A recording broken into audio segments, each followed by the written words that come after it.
इसे मृत्यु लोक। और एक पत्र और देखिए, बड़ा सुंदर है भाव।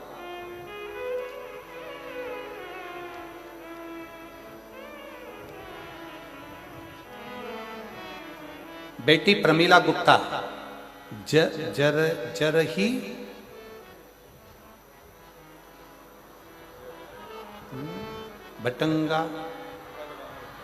भटगांव।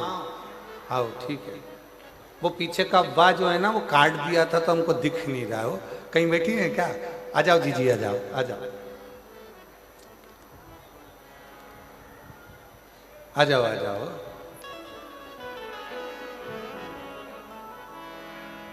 ये मेरी जीजियां लिखकर भेजती हैं कई बार कि जीजी वो कौन बनेगा करोड़पति में जाना सरल है, पर यहाँ व्यासपीठ पर आना कठिन है।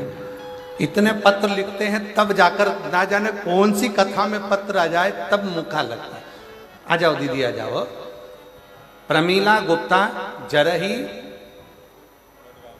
भटगांव, जिला सूरजपुर, छत्तीसगढ़ की निवासी हूँ। एक लोटे जल का मैं क्या वर्णन करूँ गुरुदेव। 2020 से आपकी कथा सुन रही हूँ। मंदिर जाते, साफ सफाई करते और एक लोटा जल चढ़ाते। आपके बताए हुए बातों को विश्वास करके आप जो भी उपाय बताते हैं ना, उसको मैं करती थी।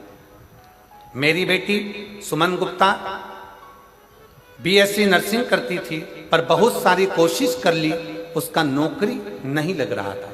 परीक्षा देने के बाद उसका रिजल्ट आने के बाद हताश हो जाती थी। फिर मैं अपनी बेटी को बोली चिंता मत कर, भोलेनाथ के ऊपर विश्वास कर। जो भी बोलती थी पूर्ण विश्वास के ऊपर विश्वास के साथ करती थी। मेरी बेटी को इतनी कृपा बाबा ने कर दी, अब की बार मेरी बेटी ने बाबा का पीछा पकड़ लिया। एक बात मिलती अग्नि पुराण में, जिद करो, जिद करो, पर किससे करो। पति से जिद करोगे तो चिड़चिड़ करेगा, पत्नी से जिद करोगे तो चिड़चिड़ करेगा, सास से ज्यादा जिद करोगे तो सास भी आखिरी में कह देगी जा तेरे पति से मांग। ससुर से कहोगे, परिवार से कहोगे, रिश्तेदारों के आगे जिद करोगे, कोई स्वीकार नहीं करेगा। अग्नि पुराण कहती है जिद करना है तो उसके लिए 2 जगह बताई कि जिद कहाँ करना चाहिए। पहले नंबर पर जिद अपने आप से करो कि मुझे ये काम कर कर मानना ही है, और दूसरी जिद करना है तो अग्नि पुराण कहती है शंकर भगवान से करो कि तुझे नौकरी देना ही पड़ेगी। वो जिद स्वीकार कर। मेरी बेटी ने जिद पकड़ ली और जिद पकड़कर इतनी मेहनत करी। साथ में एक बेलपत्र में, गुरुजी साथ में एक बेलपत्र में शहद लगाकर चिपकाने वाला उपाय करने के लिए बोली, और उसको कर कर वो परीक्षा देने गई। और दिनांक 6 जनवरी 2025 को मेरी बेटी नर्सिंग ऑफिसर के पद पर नियुक्त हो गई, उसको सरकारी नौकरी मिल गई। मैं बाबा को यहाँ प्रणाम करने के लिए। जिद करने के लिए 2 जगह है। कहां कहां करना है जम के बोलो जरा। एक अपने हाथ से। कोई तुमसे कह दे कि तू कलेक्टर नहीं बन सकता, कोई तुमसे कह दे कि तू आईएएस ऑफिसर नहीं बन सकता, कोई तुमसे कह दे कि तू ये नहीं बन सकता, अगर हमारे भीतर लगन है, हमारी कार्यशैली प्रबल है, और हमने अगर 4 चौगनी मेहनत करी है, अच्छी पढ़ाई करी है, खूब विद्या अध्ययन करा है, रात दिन एक करा है, तो जो कलेक्टर हैं या कलेक्टर भी आपके बीच के हैं, आप मेहनत करोगे तो एक दिन आईएएस अफसर बनकर विराजमान जरूर हो सकते।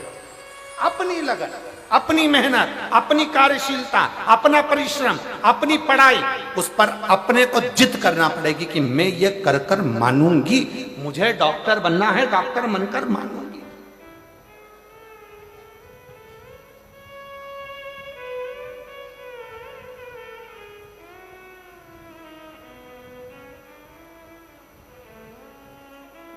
जिद के स्थान बताए 2, कौन कौन से स्थान है? जम के बोलो। पहला अपने आप से। एक पत्र और है, देखो जिद का कितना अच्छा। मैं पत्थल गांव की रहने वाली हूं, रेखा अग्रवाल, पति श्री पवन कुमार अग्रवाल, जिला जशपुर, छत्तीसगढ़ के निवासी हैं। कहीं बैठी हो? आप ही हैं? आ जाइए, एक बेलपत्र लेकर जाओ। मैं पत्थल गांव के निवासी हूं, रेखा अग्रवाल, पति पवन कुमार अग्रवाल, जशपुर, छत्तीसगढ़ के रहवासी हूं। गुरुदेव, आपने हरतालिका तीज पर फुलेरे का दर्शन करने का बोला था। मैंने 5 जगह पर फुलेरे का दर्शन करा। गुरुजी, किराए के मकान में रहते थे 7 साल से। इतना वैभव नहीं था, धन नहीं था, कुछ समस्याओं के कारण हमारा पूरा धन चले गया था, परिवार दुखी हो गया था। किससे कर? तब आपकी कथा सुनना प्रारंभ करा, शिवजी के मंदिर जाना प्रारंभ करा और शंकर जी को रोज बोलती, जिद पकड़ ली मैंने भी शंकर के आगे, बाबा तुझे मेरा घर वापस लौटाना पड़ेगा। मैं किराए के मकान में रह रही हूं क्योंकि पूर्ण तरह से बर्बाद हो चुकी, कुछ नहीं बचा, कष्ट पे जीवन चल रहा, कुछ भी कर तुझे मुझे मकान देना पड़ेगा। जिद पकड़ी, बाबा के रोज मंदिर जाती, किराए के मकान में रहती पर बाबा का मंदिर नहीं छोड़ा। पशुपति व्रत करा, शिवजी के मंदिर में 1 लोटा जल चढ़ाती रही और बाबा की ऐसी कृपा करी गुरुदेव कि बाबा ने इतने सालों के बाद मुझे खुद के मकान में लाकर बिठा दिया।